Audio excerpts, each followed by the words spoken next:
Good morning, everybody. Um, Housekeeping stuff 101. For the Fair Media folks out there, the ones who are watching this via Fair Media, um, after today, only certain episodes are going to be aired on Fair Media. Um, the rest are going to be limited to my page and the YouTube channel.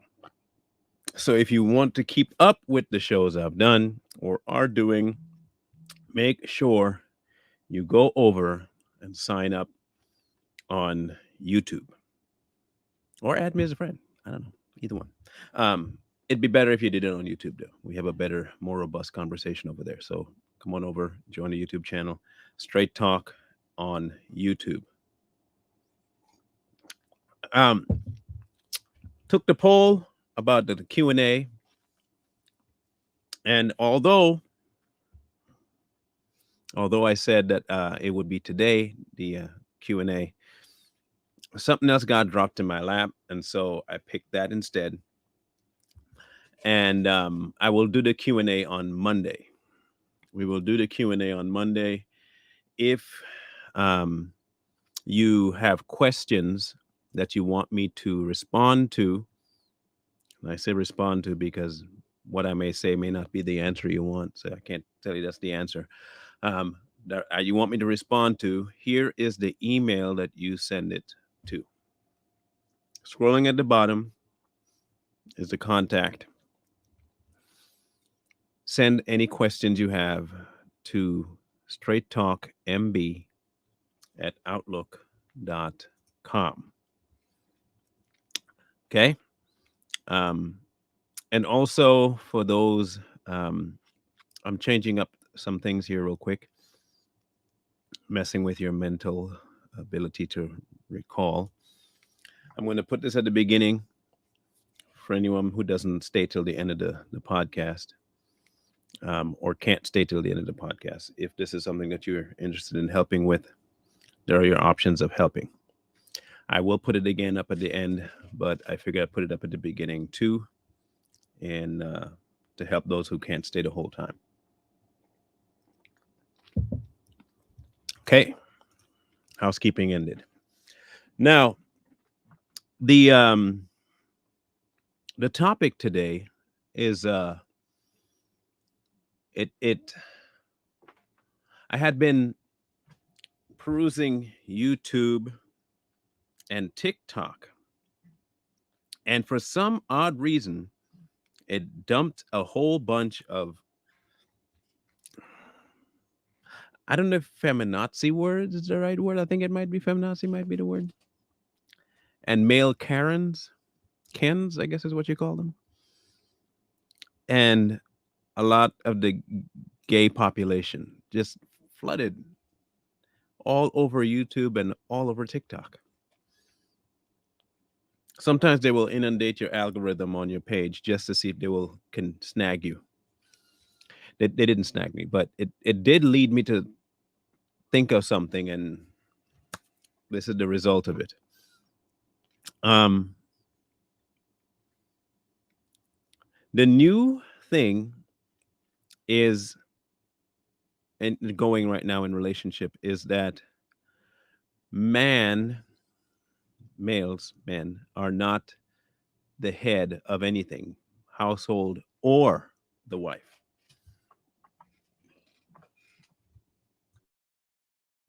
They are simply there to protect, not to direct, not to assist, not to aid, not to guide, not to mentor, to protect.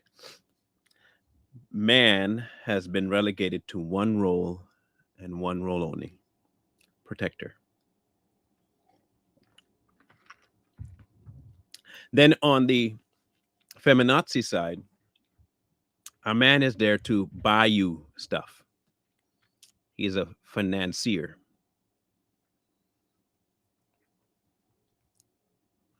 It didn't surprise me,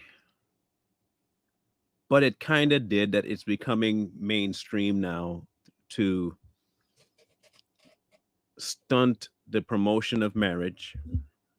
But when they do promote marriage, they promote something that isn't marriage. What they promote is a form of a relationship with the tag marriage on it, but it's not. I had an interview with someone this morning, um, and I've been on her channel before, um, and I was going to play some of the conversation, but my mic didn't record my audio for some reason, and so I can't play the conversation. But it was about the headship of man in the home.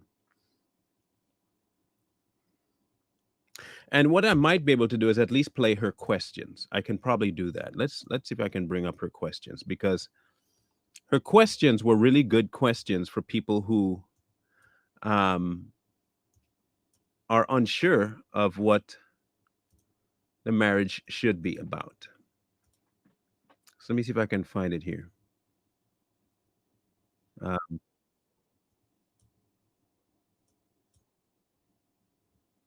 okay, I'm finding it. Okay, I think I have the first part here. And you will see me in the corner of the screen, but again, you're not going to hear me because my audio did not function for some reason. I could not record. But I think it's important that we hear the questions that single women have, because I think it correlates to the view being thrust on people, men and women, about the role of a male, a man of God, especially in marriage. Okay. So this is the question. Let me know if you guys can hear it. Well, let me ask you about something you just said. You said if the man follows God, are we speaking of Jesus? Or are we speaking of any man who has a belief in God, aka higher power? Okay. First thing, this is now the running trend. The running trend is, and this is to the men. Okay. This is to the men.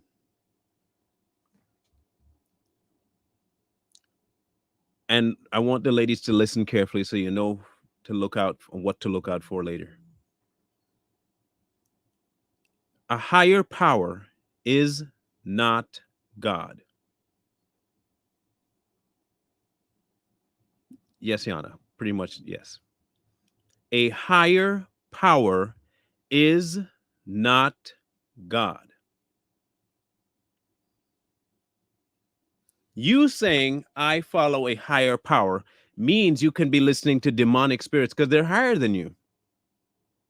They can possess you.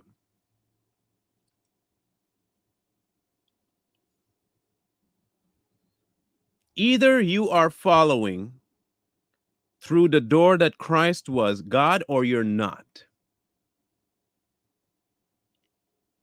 There is no middle ground.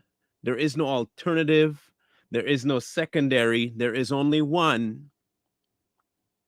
So, women, if you hear a man say, "Oh, I follow a higher power," run. Don't wish you could change them. Don't pray for them. Don't do any of that. That's your first red flag. In fact, I would call it a red banner.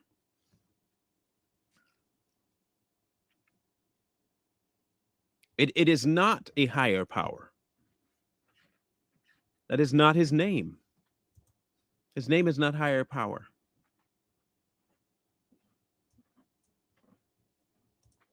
I think we get too caught up in this nonsense, this spirituality nonsense, this ultra spiritual. I want to be right, so I'll just tell you I follow something big.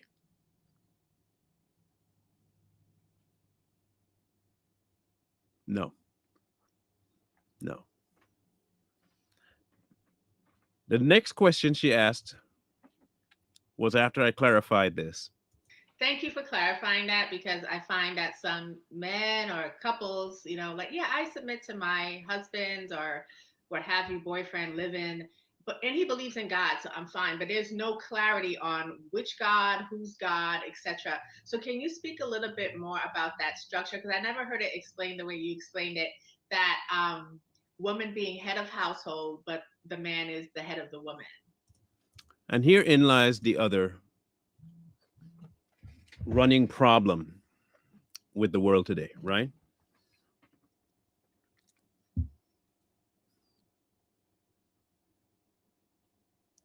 If you read fully the virtuous wife or woman in Proverbs 31, you will realize something very striking. And I think we'll go ahead and read that right now because I think it's important to hear something that most people don't realize. Okay? So in Proverbs 31, I'm going to bring that up real quick.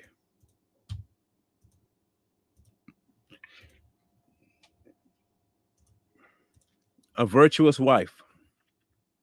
Who can find a virtuous wife?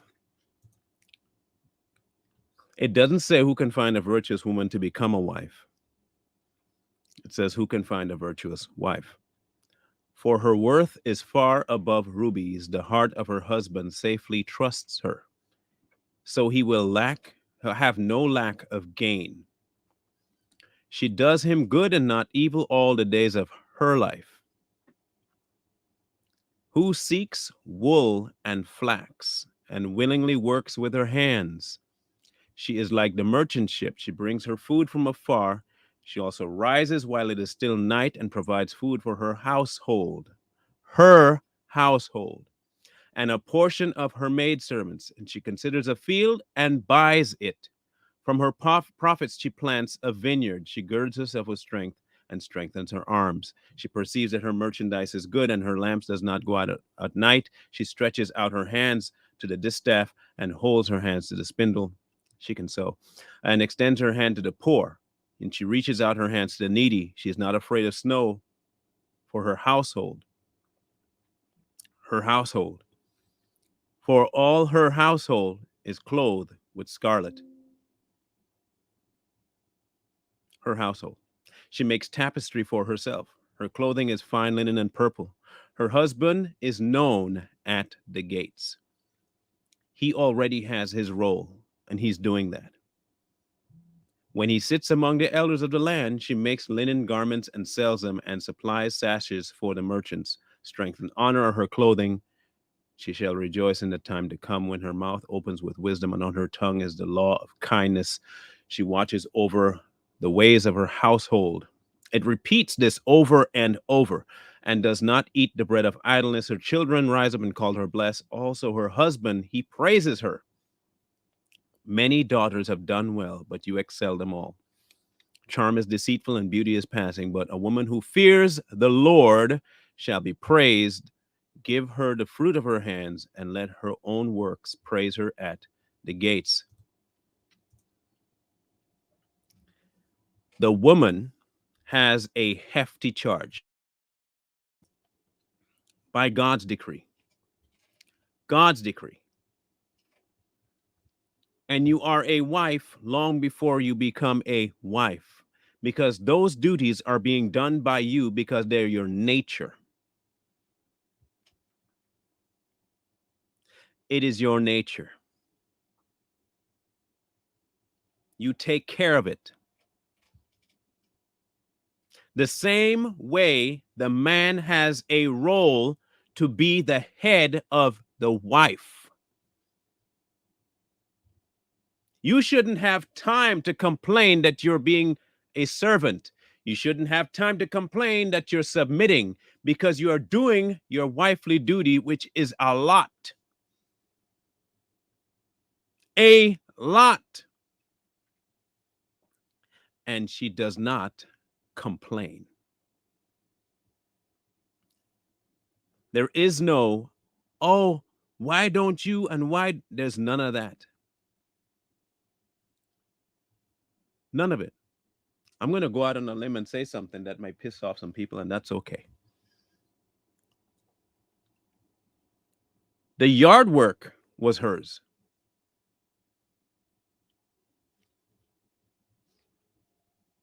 In the virtuous wife, it's she deals with everything to do with the household, all of it: cleaning, cooking, money, purchasing, buying, selling, clothing, knitting, sewing, snow, yard work, plowing, fields.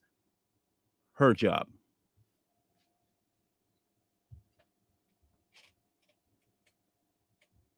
Y'all sure y'all want to be a biblical wife?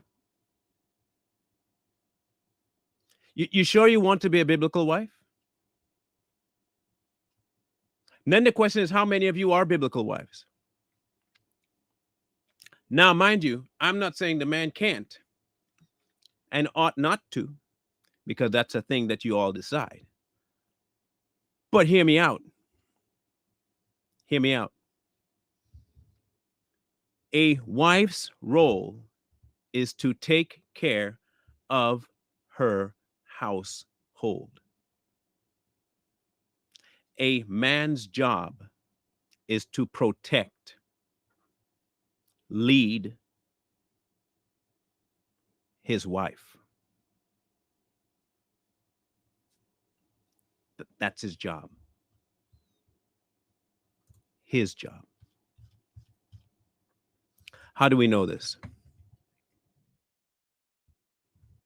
How? Because it says so. It says exactly that. It tells you what you're supposed to do.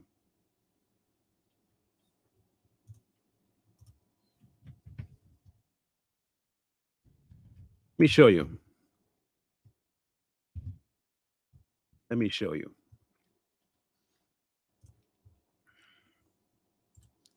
Let me get this real quick here so you can see what the man's job is. All right, here we go. Now, it starts off by saying, wives, submit yourselves to your husbands as you do to the Lord. For the husband is the head of the wife, as Christ is the head of the church, his body, of which he is the Savior. Now, the church submits to Christ, so also wives submit to the husbands in everything. Then he turns his attentions to the husband. Husbands, love your wives, just as Christ loved the church and gave himself up for her to make her holy, cleansing her by the washing with water through the word, and to present her to himself as a radiant church without spot, wrinkle, or blemish, but holy and blameless.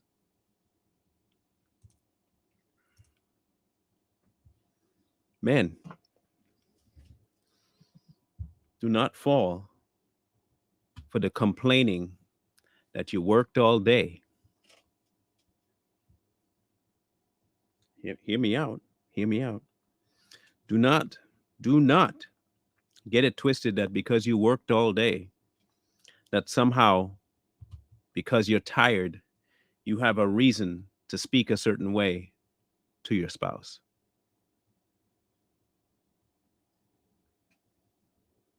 Hmm? Hello? If I remember correctly, Christ endured quite a bit on the cross. No complaining.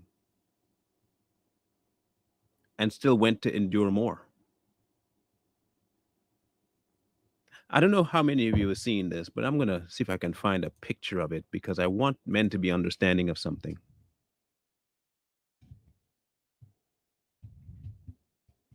I want people to understand something really clear. Okay?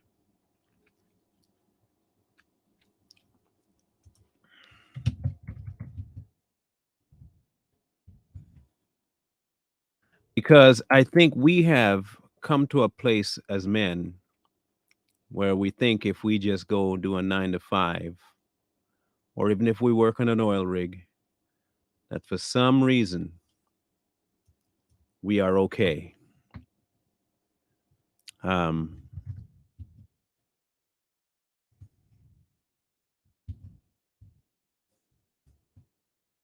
I want to see if I can find. There it is. There it is. Okay. Now I want to show you this, not for shock, none of that, but I want men to understand something. Okay. This particular thing I'm going to show you is the level to which you ought to be able to go to protect, love, and honor your wife. You ready for this? Do you know what that is? They call it a flagrum, okay? Or the Roman scourge. This is what they were using on Jesus at the time. Okay? This is what they used on him. There are sharp metal balls on there, some shards of bone, pieces of metal, okay? Thorns. This is the level to which you ought to be able to endure for the sake of sanctifying your wife.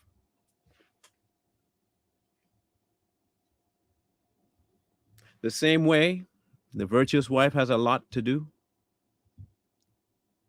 your job, my job, a husband's job is to stand in the gap to not have your wife being enduring any torture, pain, problems. You endure it. And it doesn't matter how heavy the pain and suffering is, to the extent of cat o' nine tails. Yeah, they call them cat o' nine tails, flagrums. Okay? Being the head is not, and I repeat, is not a plush, cushy job. Not a cushy job. Not one where you sit on your throne with your hands like this and your feet soaking and your wife giving you grapes and she's dressed like an Amazonian woman and she just came from cleaning the kitchen and you just sit in your throne with your hands on your chin and whatever you tell her to do, she has to do.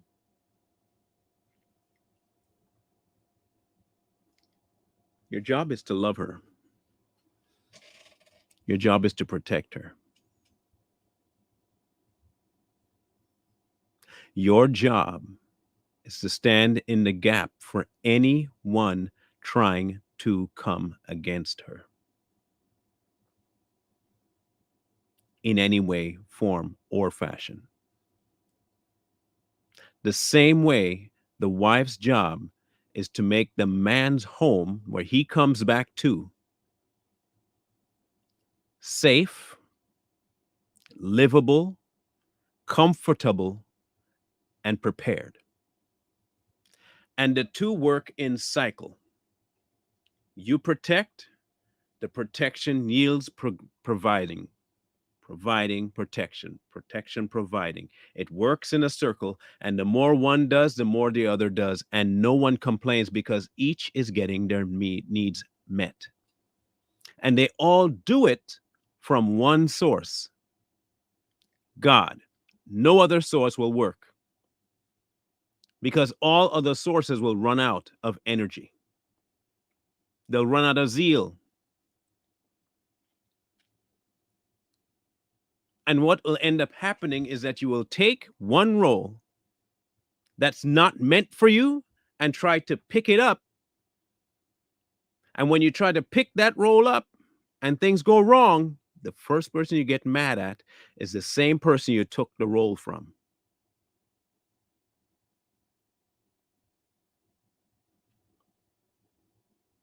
God never asks you to take the man's role, and God never asked the man to take the woman's. And roles are important, roles are needed. Each role fulfilled means the functioning of the machine. If one fails, you're in trouble.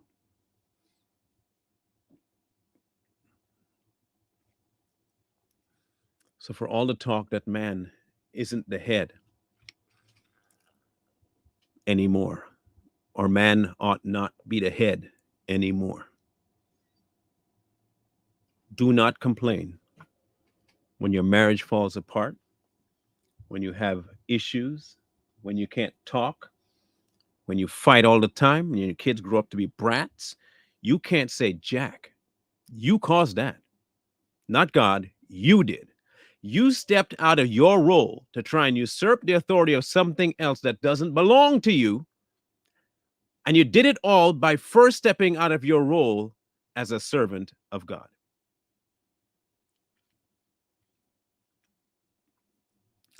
And I'm glad you brought this up, Ryan, because I was going to get there.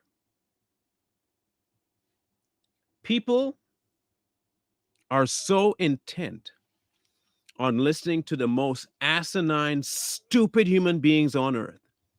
Some of the dumbest people ever to walk earth, they will listen to for marital advice. People who aren't even one married or even have been successful in it.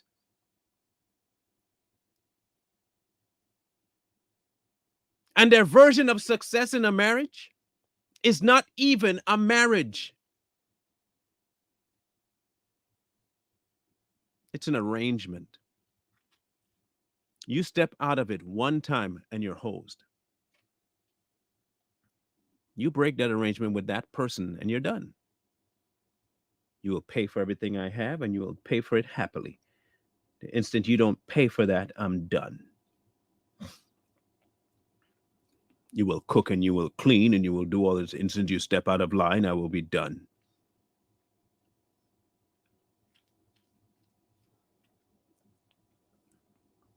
Marriage is not for the faint of heart, it's not for the weak. It's like growing old. Marriage is like getting old. And people kept telling me this when I was younger. Getting old is not for sissies. Let me tell you, whoever told me that did not lie.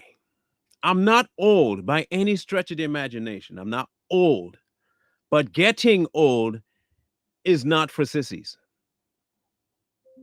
Look, 10 years ago, I healed differently.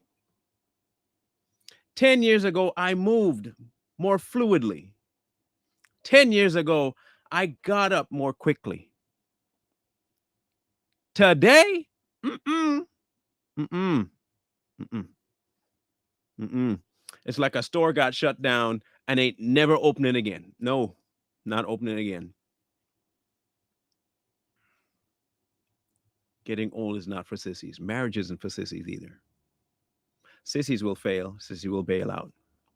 Heck, I was one. I'm not speaking to something I haven't done. I'm not speaking to something I wasn't. I'm not speaking to something that I didn't follow. I did not follow godly marriage before. Heck, I stepped into something that was not a godly marriage. And I know that. But here's the thing, knowing when you're wrong is pivotal. Knowing when you err is very important. And you really can only know that if you allow God to show you where you've fallen.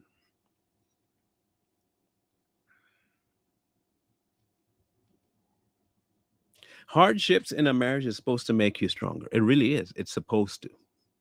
The same way that in your walk with God, trials bring you closer to Him.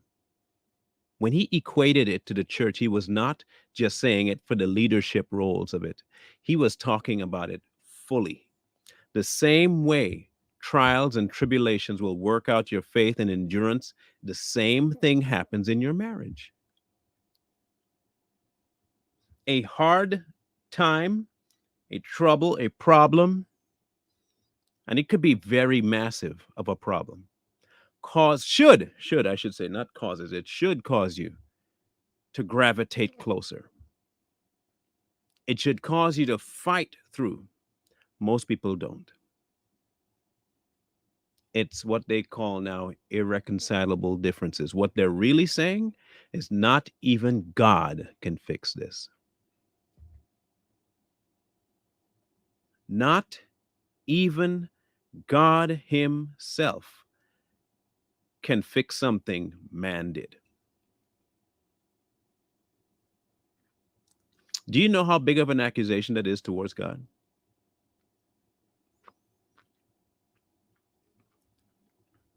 Do you know that? Do you know what you're really telling God when you decide that, hey, I quit? You're telling God, I don't care if you died on the cross, bro. You ain't big enough for this. Yeah, this might be your creation, but what do you know about it? You can't fix this.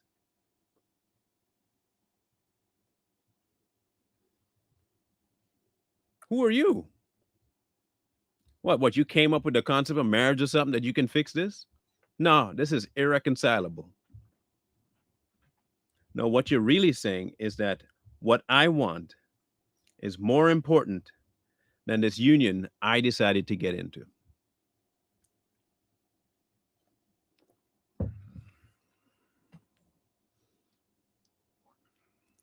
That's what you're really saying.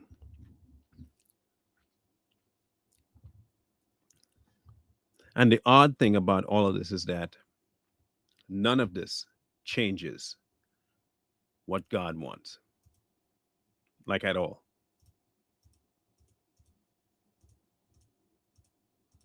Let's see if I can find that next and last question here.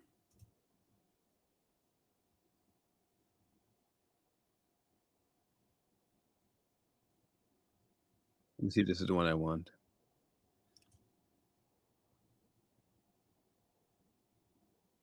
Okay, here it is. The other question that she had. This is the last one because this is one of the more poignant ones that most people have. This is where both women and men get hung up. Okay. Because what we end up doing is we go into what I call definition battle. We simply go into what we want in a definition battle instead of just taking God's word as is. Point blank, period. Okay? So here's the question. And again, people, this is not me going and saying anything ill about her. Okay? Marianne is a good person. It was a great interview. She's simply trying to help other people understand what to look for in a spouse, how to follow God properly. That's all she's aiming for, to try and help other people understand this. I can get that. So listen to the question. Is this the difference between subservient and submissive? I am I've written about this before on Alphanista over the years, etc. And I'm one to believe that yes, if the man is following Jesus, then he is could be a formidable head of household, head of woman, and that way she follows him and everything like that. But so moving on from that, the difference between submissive and subservient. My idea, and I looked this up in the dictionaries, that subservient is really more of a lesser than kind of thing, and I think that's what there's a lot of confusion. And I believe submission is not that. It's not subservient. It's really about a choice you make to do that, to be the other, to follow, so to speak. So, wondering if you could speak a little bit about the confusion between being a submissive wife and being and letting your husband be the head of you. Yeah. Okay.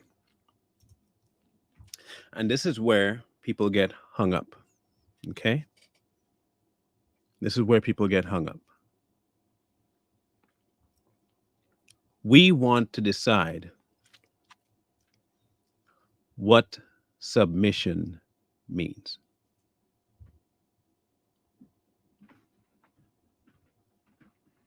We we we want to decide that.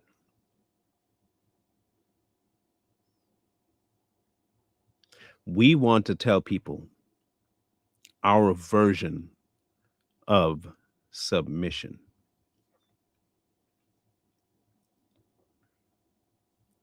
When God clearly states what submission means. He did not fool around. He did not miss the mark when he said it. It was pretty cut and dry what submit meant. And he said it in the same verse that we just talked about. So let us say again, wives, submit yourselves to your own husbands as you do to the Lord.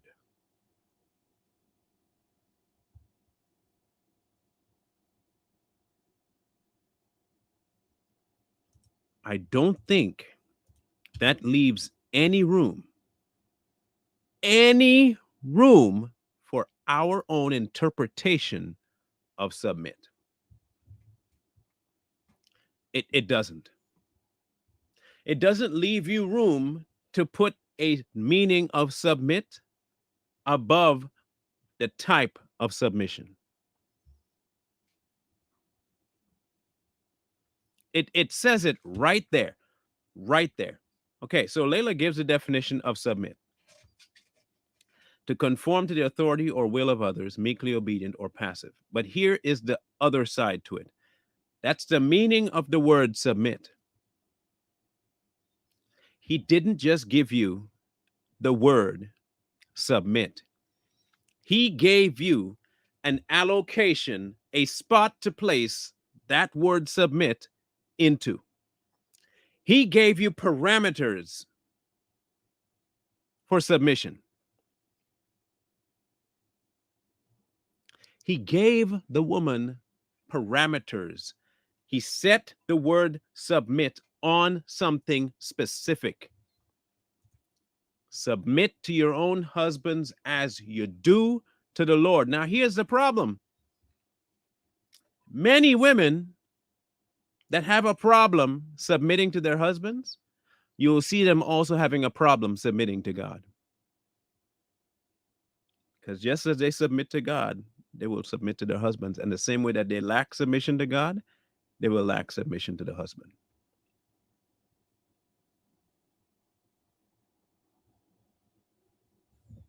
They just watch. Just watch. It says, for the husband is the head of the wife, not the head of the household, not the head of the children, the head of the wife. If we say we believe the Bible and we believe that it's the word of God, and some of y'all, they believe that the book is itself God. If that's what you really believed, you will have no problem believing this, or at least you shouldn't. It never mentions household. It mentioned household talking about the wife of virtue.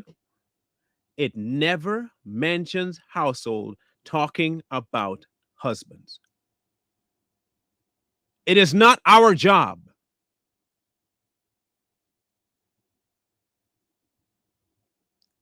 Consider it delegating. I am the head. My wife is subject to me. The household is subject to her. By proxy, yes, I have purveyance over all of it. But my focus, laser focus, laser leadership should be on my wife. If I do my job as a husband towards my wife, it will filter down to my children. They will see how I interact with their mother and they will behave accordingly. It is automatic.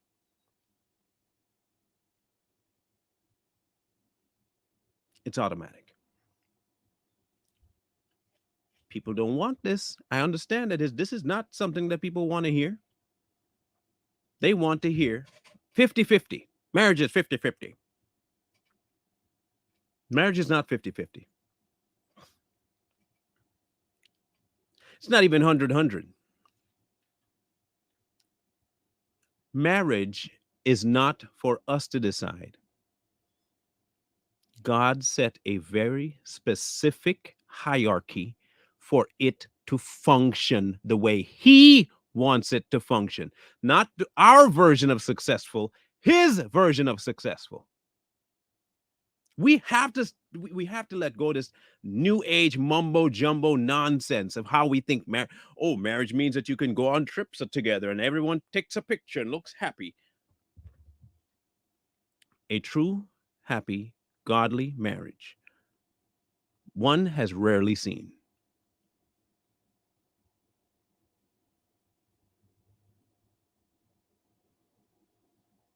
It is very specific in its build. And all of it links to both the wife following God, the man following God, so that they both can follow God's command about marriage. Because here's the thing, if the wife isn't following God, she will not submit. And if the man isn't following God, he will not lead like Christ leads the church. Can't happen. And then when both view it like that, both hate the term lead and they both hate the term submit because they have never submitted to God. And when you don't submit to God, it's all done. It's done. Here's the flip side, the result. Here's the result. Do you know that He said that you can have true intimacy with God when you spend time and you follow? The exact same thing happens in marriage. Intimacy explodes when the order is followed. I can't tell you, there are no words for me to explain to you the levels to which intimacy, both intellectually, emotionally, and physically, will explode when you follow the design. It will automatically just explode.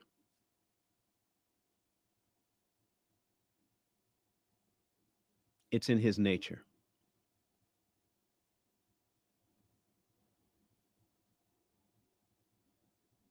It's in His nature. He cannot help but thrive. There is no failure in God. That's the truth, right? God doesn't fail. If God, listen, hear me out. If God doesn't fail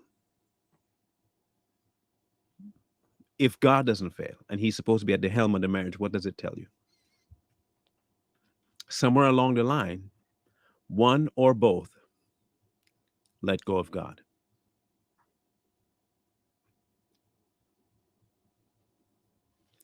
Perfect question, Christy, because here's why it's a perfect question. Because I have been through that. I'm in that. And every time I put my hands on it, failure. Failure. Until one day, I just did this. I'm done. God, I can't. Look, there's nothing I can do anyway. It's yours. I'm done. I am done. Done trying to do anything. I don't want to try anymore. I don't want to try and fix. I can't. I'm done. I am not joking when I say this, and this is not me being facetious or trying to elaborate on something that didn't happen. You can ask anyone in the whole house. Ask them. This is exactly what took place. My yes, that's it, Christy. It's not even about the latter part of your statement, not even about being the best. Not listen carefully. Listen. I was done. I was to the point of so much frustration and anger that any more motions by me would end up in me being in jail. That's what it would have been. That's where it would end. When I took my hands off and I said, I am done. I no longer am trying to fix anything. Whatever happens here is you and you alone. I have nothing more to say. I have nothing more to do. I am done. I am going to focus on you and you alone, God, and that's all I'm going to do. That's it. And I put my head down and I did what I had to do. Not even 3 weeks, God started to move. And by a month and a half later, Caleb sent me a picture. And I want to show this to you because, Christy, you're in this room for a reason right now, okay? I want to show you this picture because this was my son. This was my son in the middle of all of his mess when he was just going straight to hell in a handbasket. He had no regard for himself, for his family, for anything. He had no regard. Okay? None. And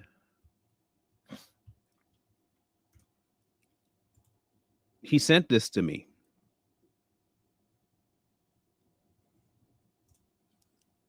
And I had no idea why until today. Till today.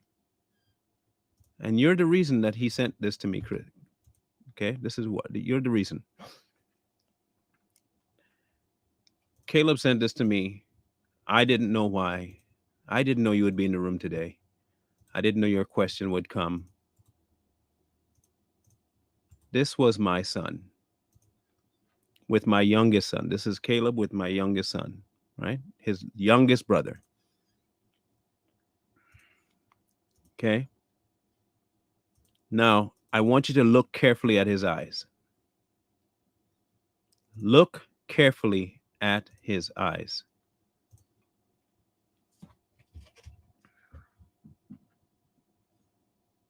Do you see any life? Any? Do you see any life at all in there?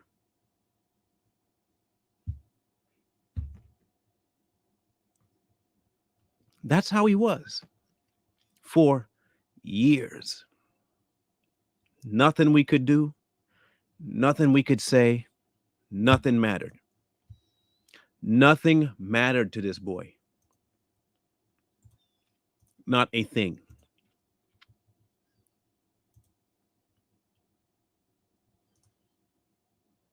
And then when God got a hold of this man, I want you to see the difference. Okay? You have to see the difference now. Now you've seen that picture. Okay? You're seeing that picture. So I can find this here. Here it is. Okay. Good. Now, this is him today.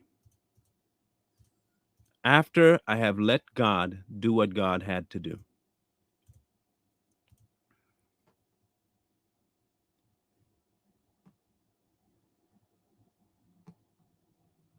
There's vibrance.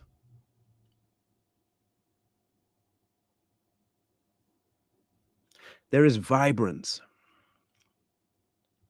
And it is no different in marriage. There's no difference. When you let God do what God has to do and get out of the way, you will be amazed at what he does.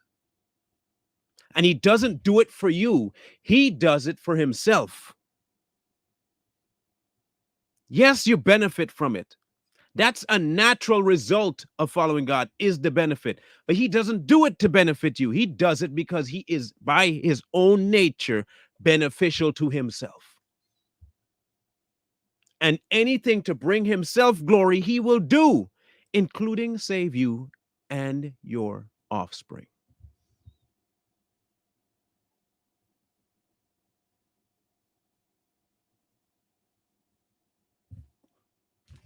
It's natural. It is natural.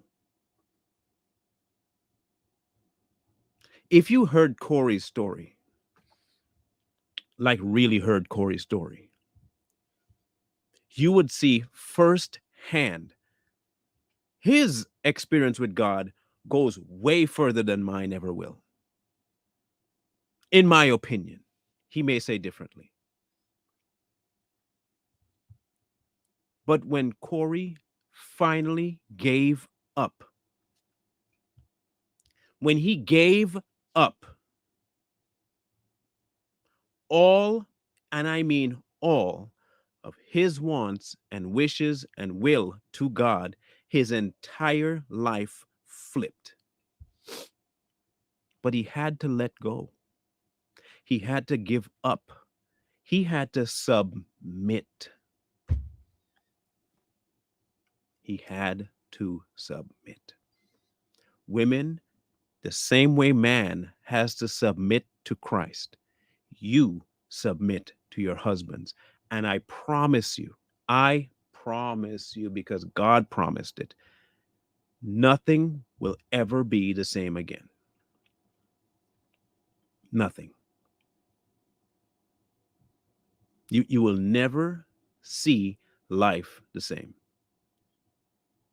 Men, when you fully give up your will to the will of the Father and start understanding that you live for Him, when you do that, loving your wife will be easy, patience with your wife will be easy, leading will be easy. It will be. We also have a difficulty with the word easy. We think easy means no problems at all. That's not what easy means. Easy simply means that you have a solution to every problem. It doesn't mean the avoidance of problems. It means you have a solution to the problem. It's easy. It's very easy. But a sissy wouldn't find it easy.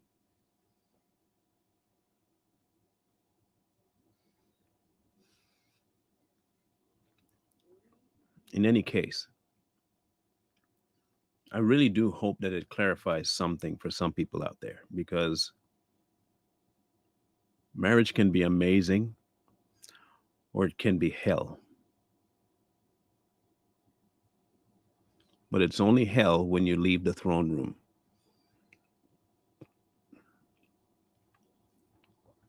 It's only hell when you leave the throne room. I had told Marianne what to look for in a man, because she had asked that question too. And I told her, this men today have a really good handle on how to manipulate. We do. And we can lie with the best of them. Heck, I used to go to church all the time. That didn't mean I was a follower of God. I went to every church service.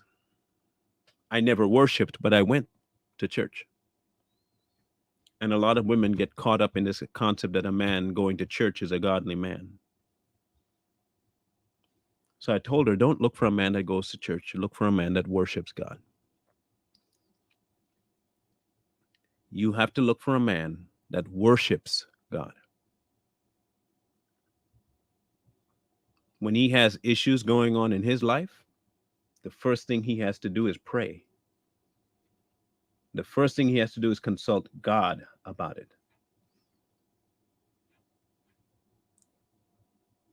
If you tell him, I have to talk to God about this, I need time, and he thinks that's a problem, run.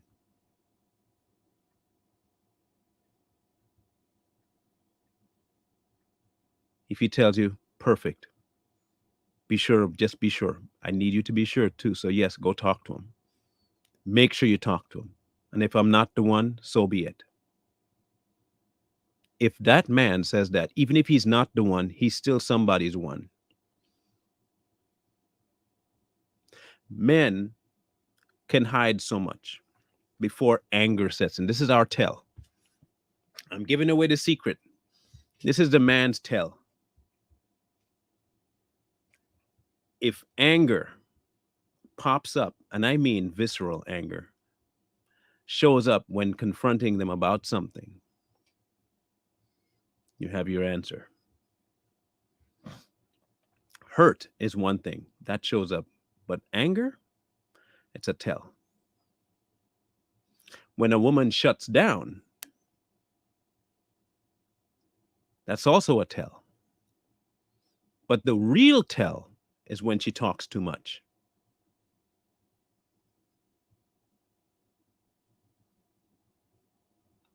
Hey, look, I'm not a guru of nothing, but when a woman talks too much, she hiding something. When all of it is just this constantly and you're just trying to have, that's a problem. That's telling me that you're hiding something. And when they shut down, it also tells you that their history has been that of someone who's been abused. When they shut down, they don't say anything. They go dead quiet. Men, if you see that, this is your point in time where you get quiet too. You get quiet too. And you just be. Just be. Don't do anything else. Just be. You may want the answer, and I've done this before. You may want the answer so badly. And I'm learning this too, to just shut up and wait. Just wait. They're processing something past an issue. They're processing a pain that somehow popped back up. It may not even be related to you. It may not be related to you. Just shut down for a bit too. They'll come back and talk to you. But if they're always you brought something and something's up. There's something else that's going on that's not a good thing either. That's not trauma. That's excuses. That's excuses. Men's excuse is anger. Women is in talkativity.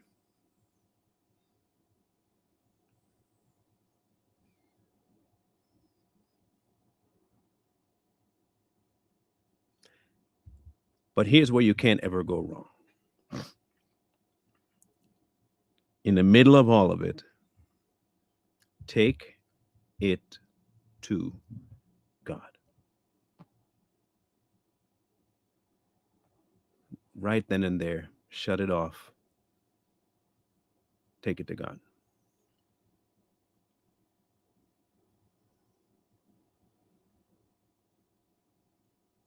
Okay? Take it to Him. Hopefully, this helped someone. Hopefully, another marriage saved. I don't know.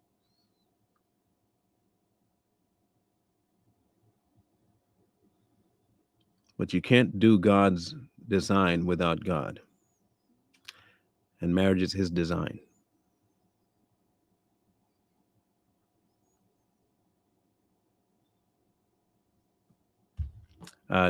Sorry to tell you, but that's not biblical.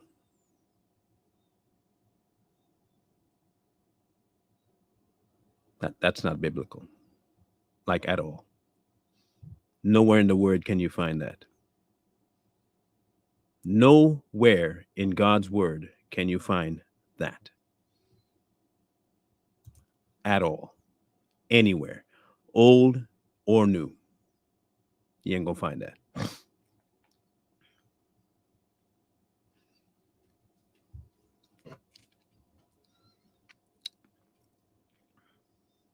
So Monday we will have a Q&A.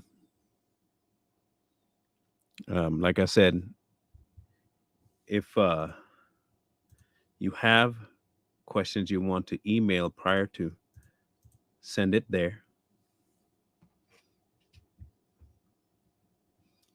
Mind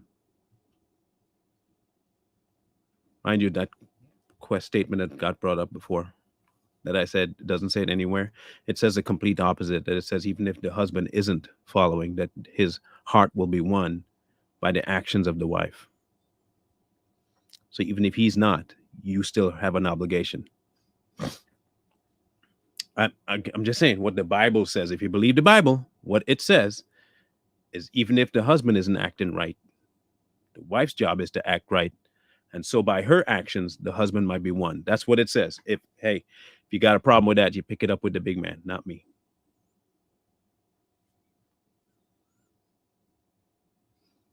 No, Earl, that's not true. Like, absolutely not true. Well, no, I will say that. If modern day marriage were true, then yeah, it'd probably take 50 to stop arguing. But in God's marriage, there is none of that. So just so you know. So Monday Q&A. Here's the email to send your questions to. And if you are urged to, pushed to, asked to aid in what's going on Straight Talk, going across the bottom are your options. If you, however, want to mail stuff, like I said, the P.O. box is defunct now. So if you want to mail stuff, email me so I can give you the address to send to. I'm not just going to pop it out there. And I do ask you to be very selective with that email. Please keep that to yourself. It's not just for you to go hand out to people you know. If you are going to send anything, I'll give you the address. You can write it down, keep it, and send what you got to send. So we'll see you guys on Monday. Remember, there's no Savage Patriots today. I have something else going on. So we won't be seeing you guys possibly until Monday. And Q&A Monday. I'm having hopefully a guest next week on Savage Patriots. One of our TikTok people. So it'll be fun. We'll have we're trying to get more conservative people to come on and talk on Savage Patriots to kind of get that group moving. So we'll catch up then. Y'all have a grand rest of the day. Wisdom calls to you from the streets. So please, please, please find wisdom. Peace. Hold tight, the dreams for if